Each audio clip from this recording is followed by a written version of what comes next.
Alors, salut et bienvenue dans cet autre tutoriel sur l'angularisation par l'économétrie des données du panel.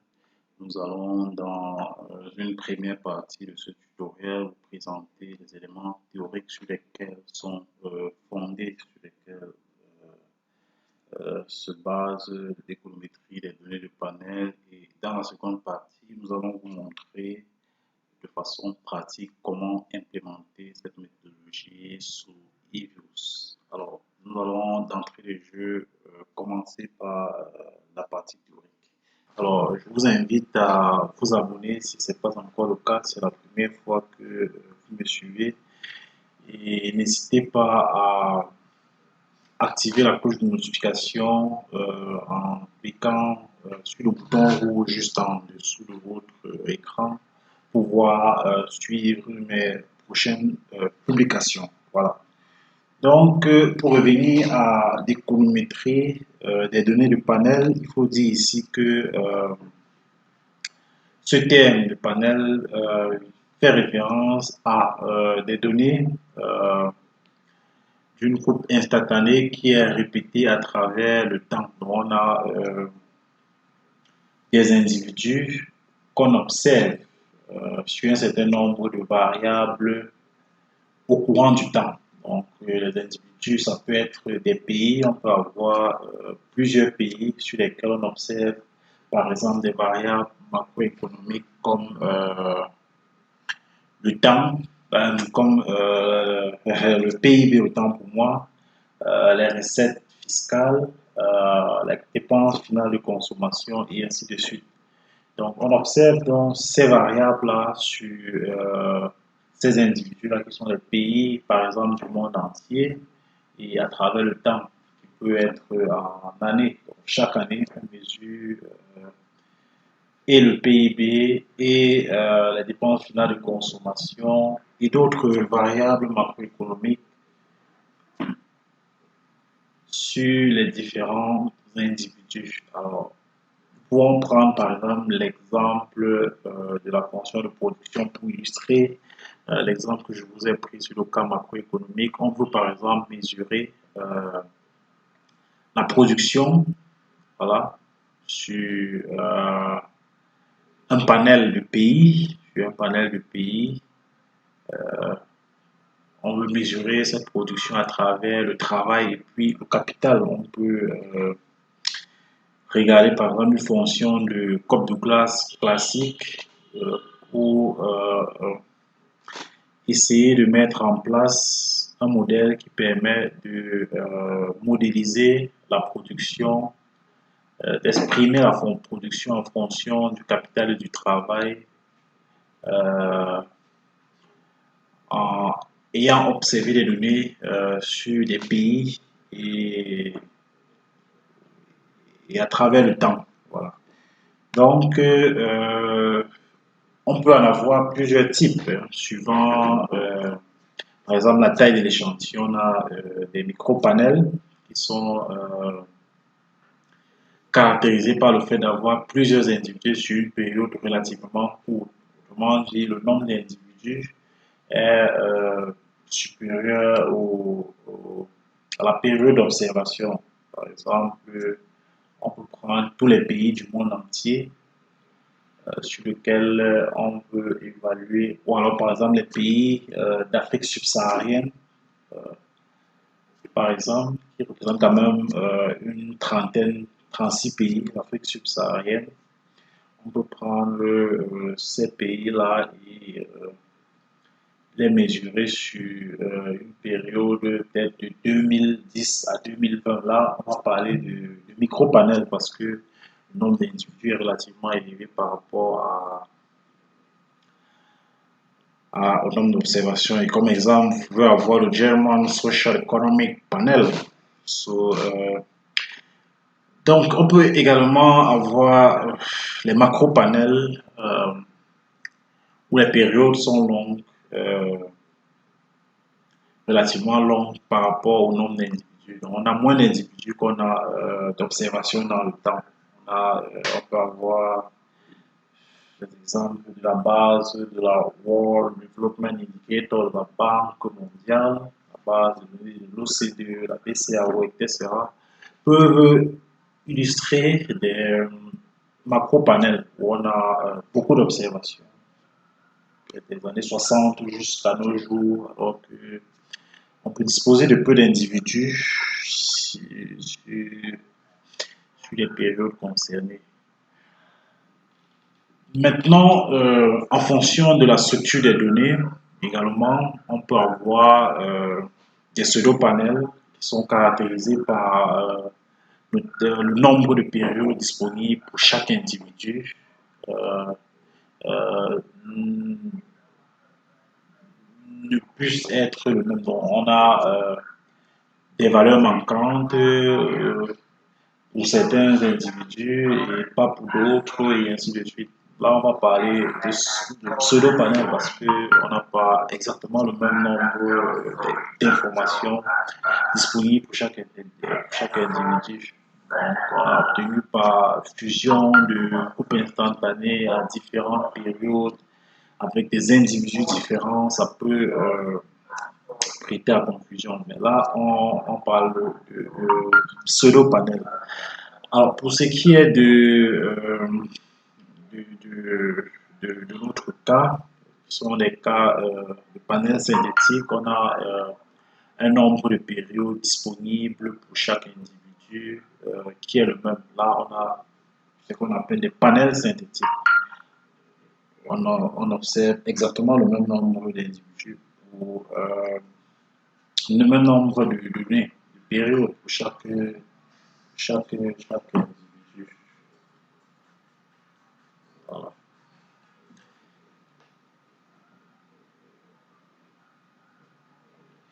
Donc, ça c'est pour ce qui est des panels synthétiques. On peut avoir un certain nombre d'avantages, hein, avantages et de limites pour la modélisation par les modèles d'économétrie des données de panel. Donc, on a le contrôle de l'hétérogénéité individuelle comme avantage. Ça permet de voir si entre les individus il y a une certaine hétérogénéité. Vous le comprendrez un peu plus tard. En l'occurrence, quand nous allons faire le cas pratique, il permet également de mieux cerner la dynamique d'ajustement de certains phénomènes. Voilà. Donc, si on a par exemple une taille de données élevée, euh, cela peut entraîner plus de variabilité et plus de degré de liberté. Et de ce fait, garantir une meilleure convergence des estimateurs. C'est une des qualités premières des données de panel. Également, lorsqu'on a très peu de données, on peut facilement faire converger les indicateurs, notamment ceux du maximum de vraisemblance.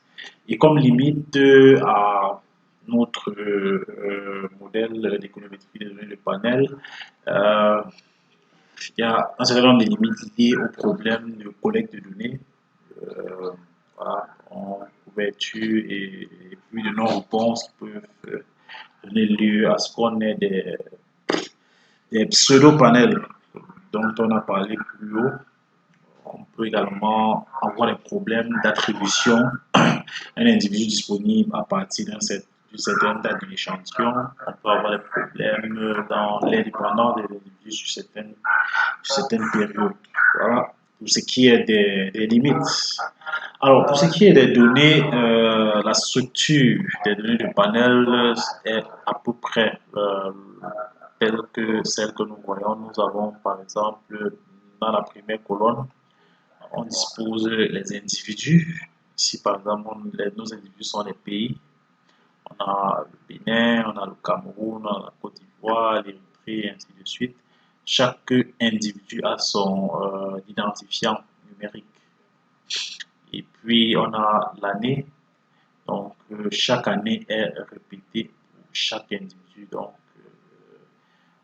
et puis après, on peut disposer chaque variable de notre base de données. Donc, pour chaque pays qui est répété autant de fois qu'il y a d'années, on a l'observation de chaque variable. On a par exemple la variable dénommée IMF Purchase. Dans ce cas, on a les PPG or ITA. On a GNI, Gross National Income, le revenu national brut. Voilà. Et on peut avoir toute une pléthore de variables qui permettent d'analyser des données en panel. Voilà, en quelque sorte, la structure des données qui nous permettent de définir la spécification d'un modèle mathématique. Un modèle mathématique qui s'écrit étant donné qu'on a une variable y qui est observée sur les individus. Et dans le temps, notre variable dépend de l'individu i et du temps t, qui peut s'écrire comme une combinaison linéaire de variables explicatives du phénomène y. Ces variables explicatives sont aussi observées pour chaque individu. Et dans le temps, on a également un terme d'erreur. Voilà, donc comme je l'ai dit tantôt, notre YIT représente la valeur de la variable dépendante pour l'individu I à la date T. Et donc, on peut définir un vecteur de variable explicative et le vecteur de coefficient, ainsi que les termes d'erreur de notre modèle. Voilà. Donc, toujours dans la spécification mathématique, on peut avoir une décomposition générale des termes d'erreur. Les termes d'erreur peuvent être décomposés en effet individuel, effet temporel et puis bruit, terme d'erreur. Voilà. Un bruit blanc dont notre terme d'erreur se décompose en une composante individuelle et une composante temporelle. Et de façon plus spécifique, on peut avoir les modèles à erreur composés à facteurs lorsque notre terme d'erreur ne contient que soit le facteur individuel ou alors le facteur temporel. Et donc, on peut également avoir un modèle à erreur composé à deux facteurs lorsque à la fois le facteur individuel et le facteur temporel persistent dans notre modèle.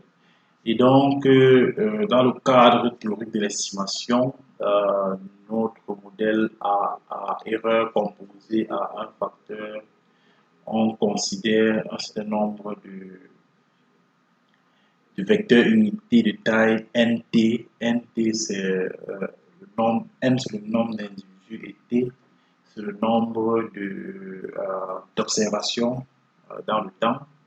Et donc, on peut définir la matrice d'identité de taille n et définir l'opérateur between comme produit tensoriel de notre matrice d'identité de taille n et d'autres vecteurs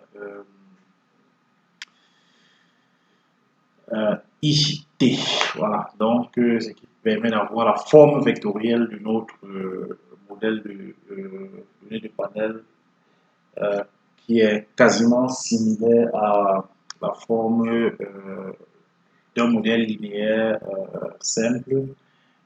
Voilà, nos vecteurs sont constitués, vecteurs explicatifs. C'est de cette fois-ci constitué de concaténation de vecteurs unité de taille nt et de notre vecteur de variables explicatives.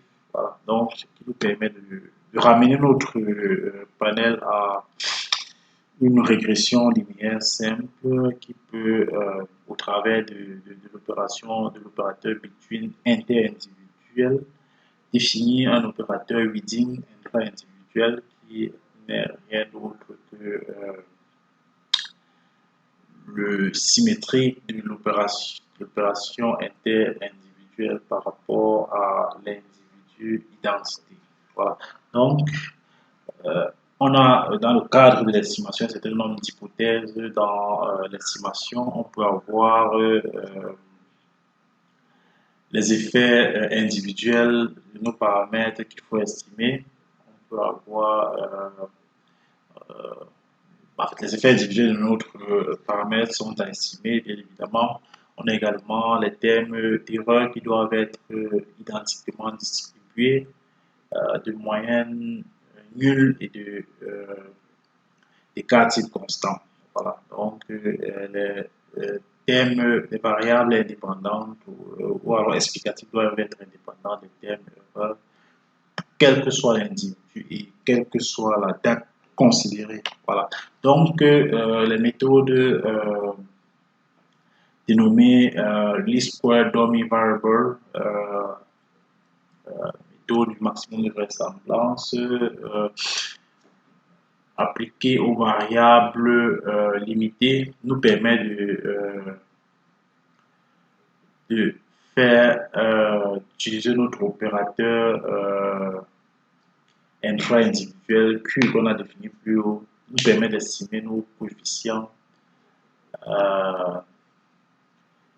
avec une expression qui est similaire à l'expression dans le cadre d'une modélisation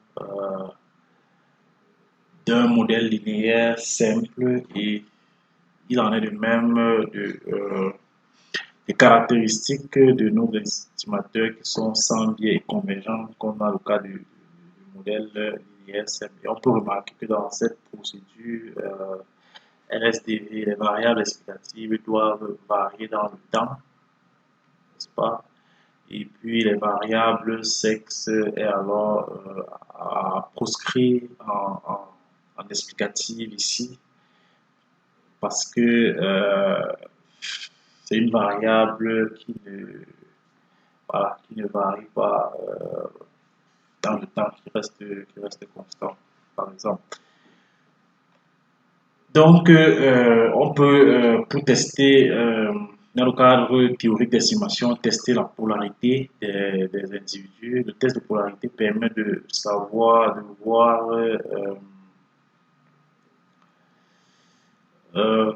le test de polarité permet de voir si nos éléments, si on considère notre premier modèle où les effets, nos coefficients dépendent des individus, et un modèle où les coefficients ne dépendent pas des individus, qu'est-ce qu'on peut en conclure? Donc, notre test de polarité permet de savoir s'il faut estimer un modèle à effet individuel, voilà, un modèle dont les coefficients dépendent des individus ou pas. Donc, c'est ça la polarité. Que les coefficients dépendent des individus, ou alors on peut considérer qu'il y a un modèle unique, indépendant des différents individus considérés. La statistique de Fisher permet de prendre la décision sur la polarité de notre estimation. Et on a également le test d'effet fixe qui permet de tester si les effets individuels sont nuls. Voilà, dans le cas où, ou pas, si les effets individuels ne sont pas nuls, on va conclure que voilà, notre modèle à effet n'est pas un modèle à effet fixe. Donc, on a la statistique de Fisher qui permet également de prendre la décision sur le test d'effet fixe au niveau des individus. Et donc, ce qui est du cas pratique, nous pouvons par exemple estimer la demande en eau des ménages, que nous dénommons ici par exemple L conso.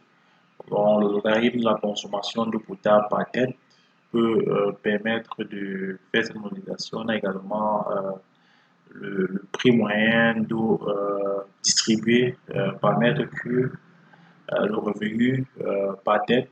On va voir si dans le cadre on peut voir par exemple dans le cadre d'un modèle économique des panels sur un certain nombre d'individus, sur l'équation linéaire de consommation, de log de la consommation, comme combinaison linéaire des logarithmes des prix et revenus avec effet individuel permettent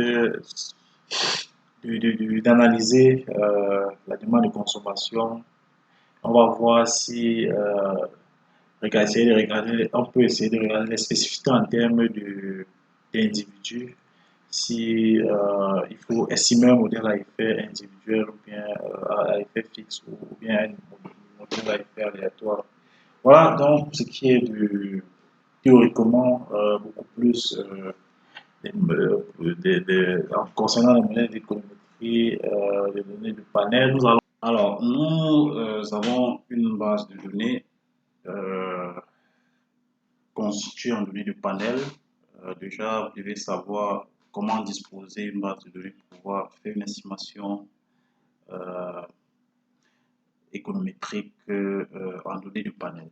Donc, vous devez avoir, étant donné un certain nombre d'individus que vous avez dans votre base de données, dans le cas présent, nous avons des données concernant le tourisme et nous voulons par exemple analyser l'impact d'un certain nombre d'indicateurs sur le tourisme, sur l'évolution du tourisme. Et pour ce faire, nous allons utiliser cette base de données qui contient les données concernant différentes régions d'un pays. Voilà, ici nos individus sont les régions du pays. On a une première région là, donc le code individuel est 1, 2, 1 et 1. On a une deuxième région dont le code individuel est 2.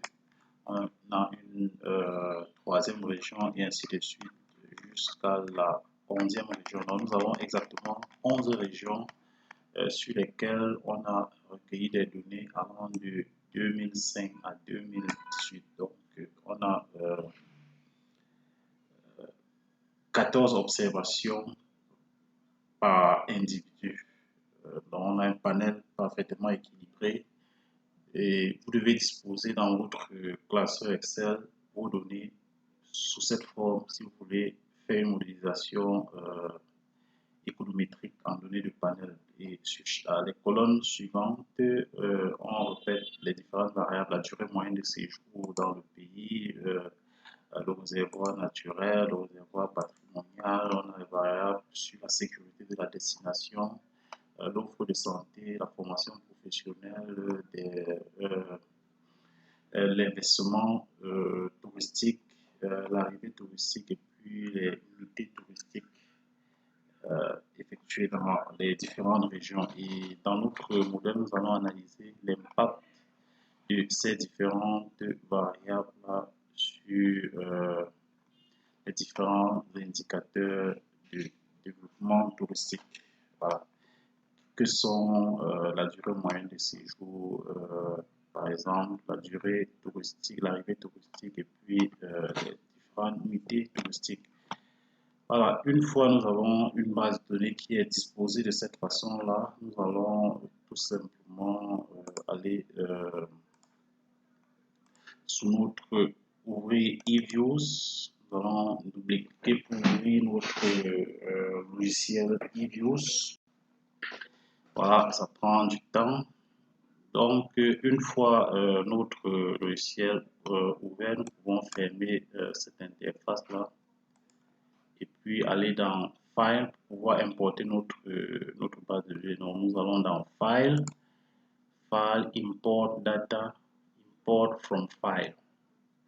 Et nous cliquons là-dessus. Nous allons naviguer pour aller dans notre fichier. Voilà, nous allons aller dans notre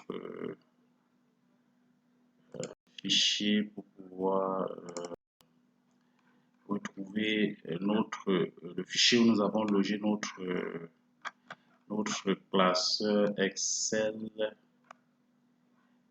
Voilà, nous allons cliquer sur notre base de données et suivre tout simplement les différentes étapes.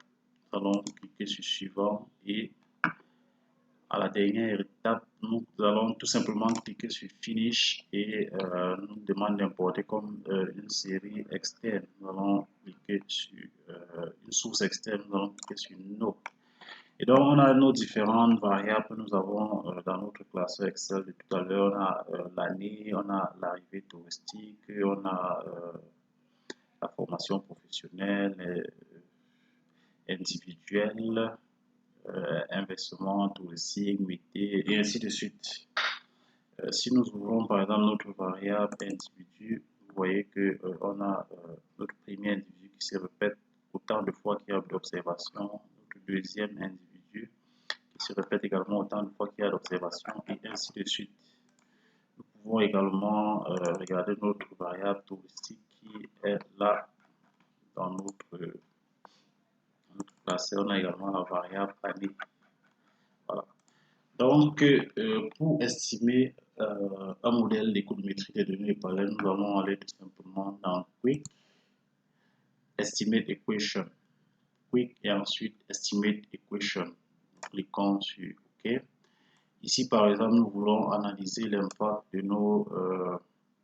nous allons estimer un modèle dans lequel notre variable dépendance sera la durée moyenne de séjour. On voit ce qui explique ce qui peut influencer de façon significative sur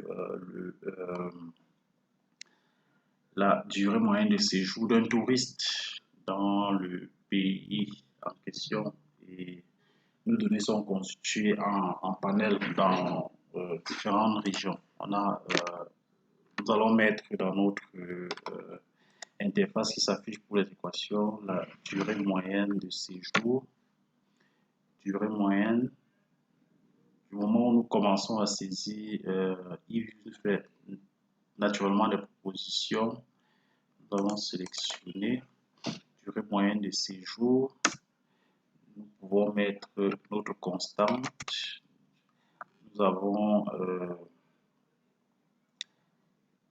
les différentes variables que sont les différentes variables que nous allons utiliser. Nous allons par exemple utiliser les investissements,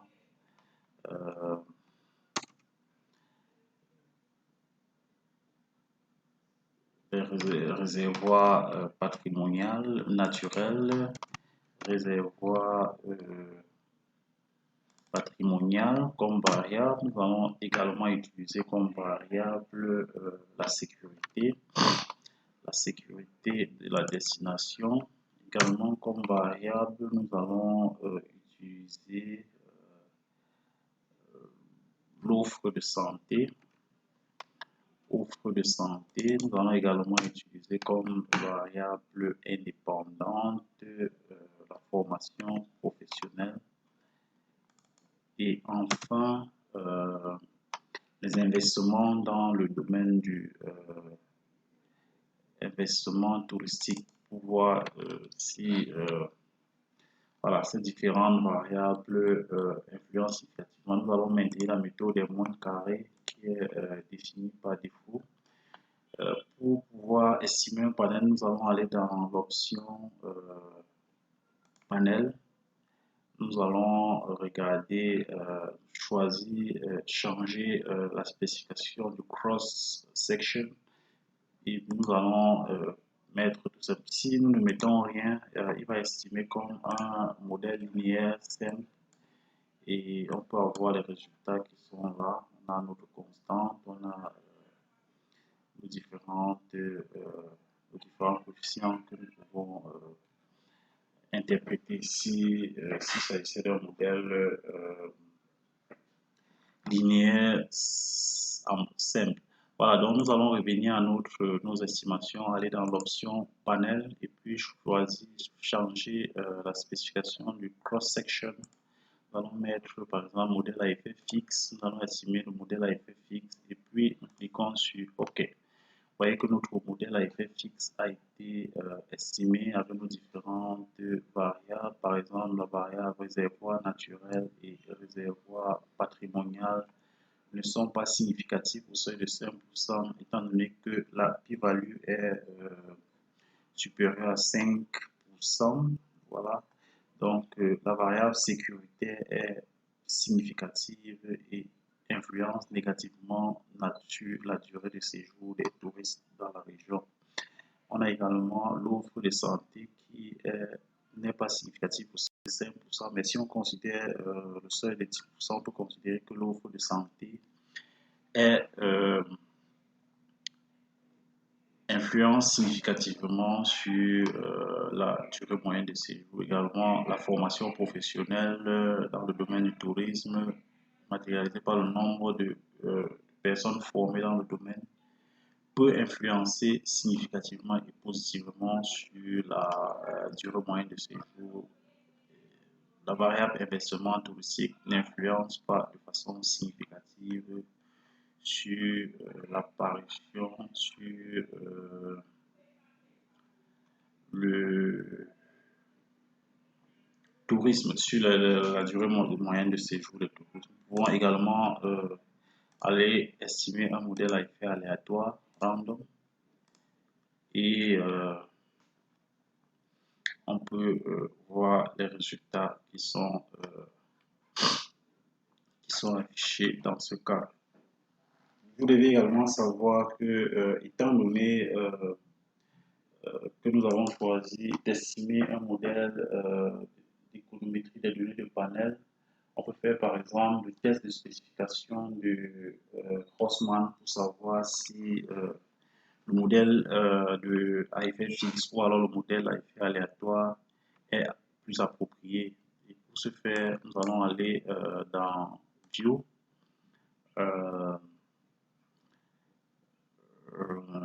Nous allons aller dans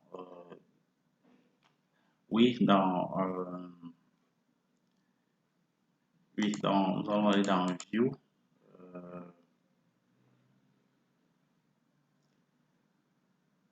Fixed Random Effect Testing. Fixed Random Effect Testing.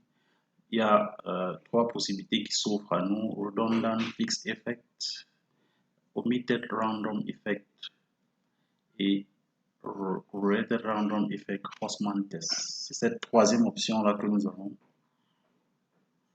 Nous allons donc choisir cette troisième option, Correlated Random Effect Horseman Test. Cliquons dessus et vous voyez que le résultat du test de Horseman s'affiche, nous donnant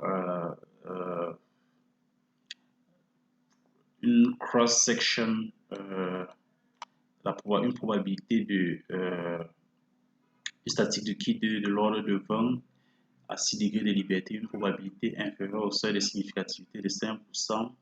Nous rappelons ici que l'hypothèse nulle de notre test, c'est que la spécification, le modèle à effet aléatoire, random effect, est le modèle consistant, et donc on rejette l'hypothèse nulle, ce qui signifie que le modèle à effet fixe est le modèle le plus approprié. Je rappelle ici que si dès le départ nous avions estimé un modèle à effet fixe, le test de Horseman ne marcherait pas. Vous allez comprendre pourquoi Fixed Effect.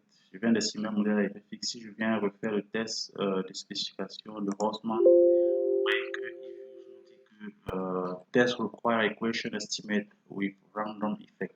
Please estimate equation.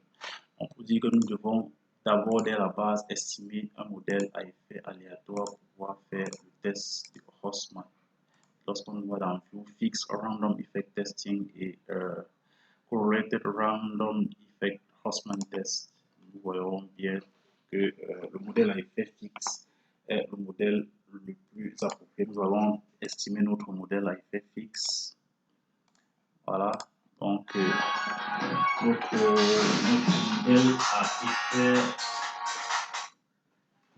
notre modèle à effet fixe est le modèle que nous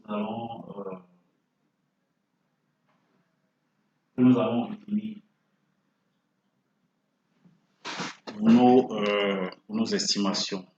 Voilà. Donc, notre modèle à effet fixe, nous pouvons maintenant procéder au test sur les résidus, pour voir si les différentes hypothèses sur les résidus sont respectées, notamment la normalité des résidus. Vous voyez que le R carré de notre modèle à effet fixe est de l'ordre de 60%. Voilà. Donc, nous allons faire le test, premièrement le test de significativité, le test de normalité des résidus de notre modèle. Pour cela, nous allons aller dans View.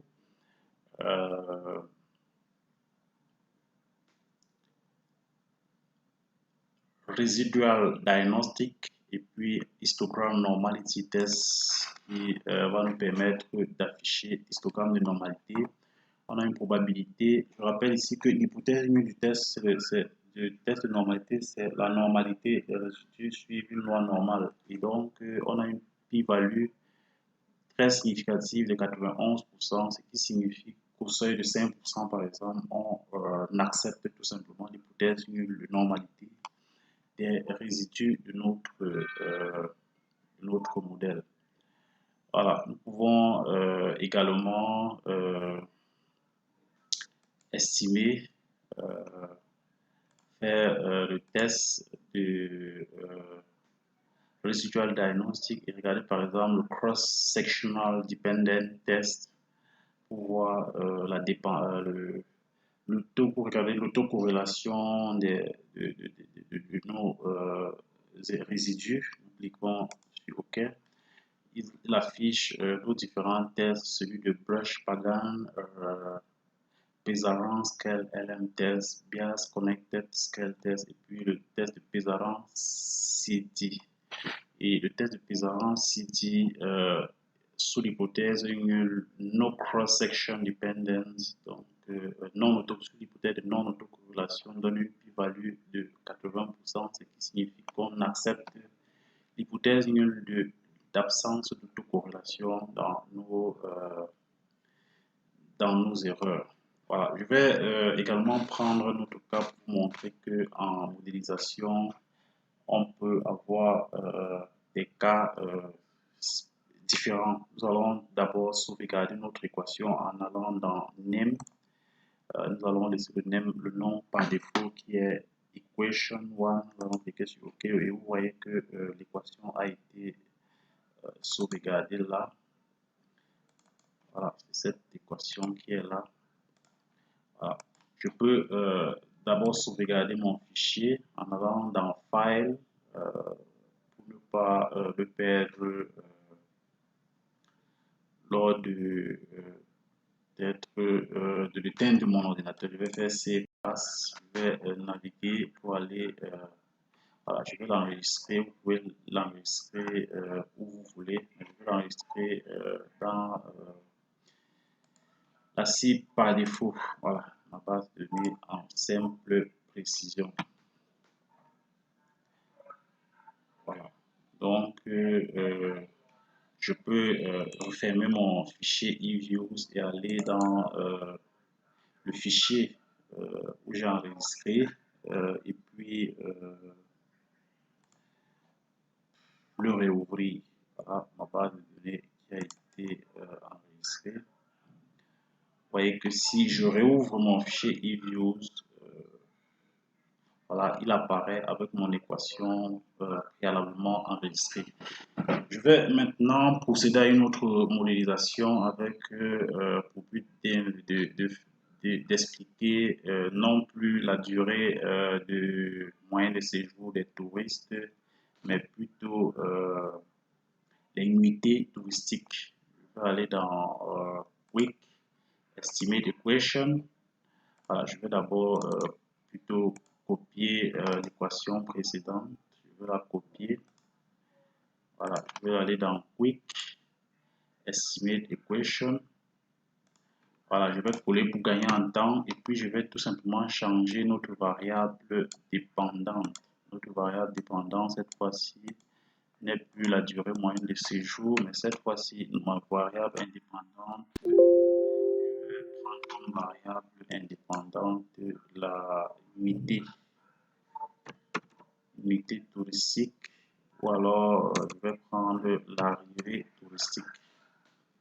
Arrivée touristique. Je vais cliquer sur option de panel. Je vais choisir par exemple modèle à effet fixe.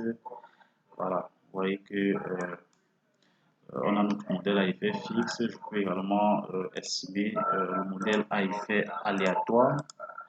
Voilà, on a notre modèle à effet aléatoire qui est là. Je vais aller faire le test de spécification de Haussmann, Fixed Random Haussmann test. Vous voyez que ici, le modèle à effet fixe est également le modèle approprié au vu de la p-value qui est nulle, ce qui signifie qu'on accepte, rejette l'hypothèse nulle de consistance du modèle à effet aléatoire. Nous allons estimer notre modèle à effet fixe, donc qui est le plus approprié, et nous allons regarder la situation des résidus, histogramme de normalité. Vous voyez que on a une p-value nulle, ce qui signifie que nos résidus ne suivent pas une loi normale. Ça veut dire qu'on ne peut pas estimer notre modèle en l'état. Nous allons réessayer notre modèle à effet aléatoire. Notre modèle à effet aléatoire, et nous allons regarder la situation des résidus par le. Nous voyons que dans ce cas également, nos résidus ne suivent pas une loi normale, ce qui constitue une violation d'une des hypothèses qui sous-tendent l'économétrie des données du panel. Voilà. Donc, nous allons par exemple aller au niveau de l'arrivée touristique. J'ai remarqué que l'ordre de grandeur de l'arrivée touristique est très élevé par rapport à d'autres variables du modèle, ce qui signifie par exemple pour rendre qu'il se peut que la régression de l'arrivée touristique sur les autres variables n'est pas normale, et que par exemple en appliquant le logarithme à notre variable, on pourra avoir une loi normale. C'est un peu ça le défi de la modélisation. Nous allons appliquer le logarithme à notre variable dépendante qui est l'arrivée touristique. Nous allons appliquer le log tout simplement, log arrivée touristique. Nous allons mettre entre parenthèses arrivée touristique dans la fonction logarithme. Voilà, nous allons cliquer sur OK. Vous voyez que notre modèle avec comme variable indépendante le logarithme de l'arrivée touristique, nous avons notre modèle à effet aléatoire qui est estimé. Nous allons faire notre test de spécification de Haussmann. Nous voyons que ici, le modèle à effet aléatoire est le modèle constant. Nous allons une fois de plus regarder les résidus, residual diagnostic, histogramme. Nous voyons que c'est également les résidus ne suivent pas une loi normale. Nous allons regarder le cas du modèle à effet fixe. Nous allons regarder les résidus, residual diagnostic, histogramme. Vous voyez que les résidus du modèle log normal parce qu'on a appliqué le logarithme à notre variable dépendante pour avoir la normalité des résidus. Voilà. Et le véritable problème, c'est que lors de notre test de Haussmann, a signifié que le modèle à effet fixe était le plus approprié. Mais malheureusement, notre modèle à effet fixe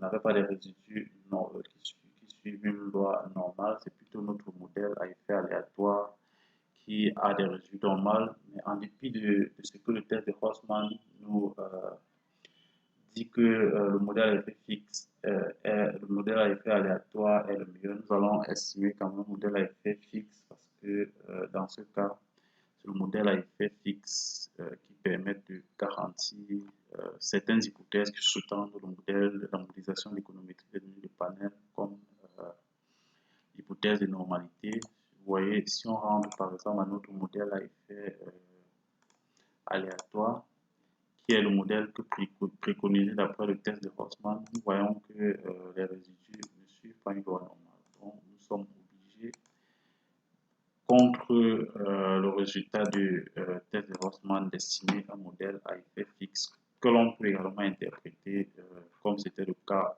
précédemment. pouvons également regarder le test de taux-corrélation